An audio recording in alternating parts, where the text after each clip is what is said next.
Yeah, I just want to know, like, should we just put like scientific, like a section in the body that's scientific, or should we, just talk about the different things, and then he should be able to find it, know what that's scientific or. Well, what I would do, it's up to you. I would just add another section, just like I told you, Mm-hmm. called background. Mm-hmm. And in the background, I will break it down into mathematical, science, and what was the third one? Engineering. I would do it that way. Because if you do it another way, it's going to be weird because you're going to have this whole section that's the body, and you're going to have these break points that don't naturally fit.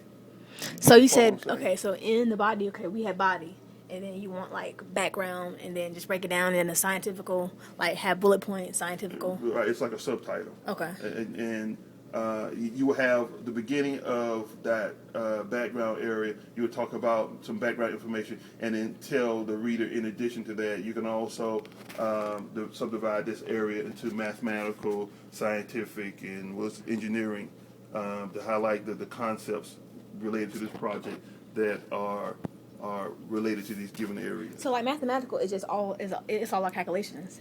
I mean, and that's calculations and engineering as well, right? Well, that's my point. There's actually there's a big overlap, but the science is more related to the fundamental principles. For example, the principle that heat can be translated into resistance, and then the electrical engineering is how that resistivity can be converted into a signal, and then how that signal can be amplified, and how that signal can be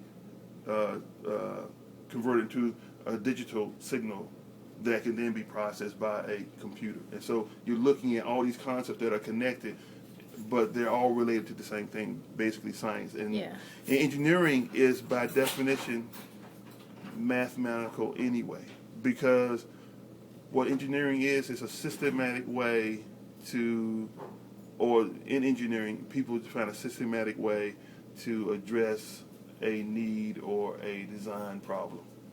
And so by definition, that's typically mathematical. Think about it. How can you do it if it wasn't mathematical, right? Yeah. It can't just be like some paragraph that you write. It's going to be, here are the specs. Okay, now how do I convert these specs into a system that does something useful? Okay. And I think that's it for the body.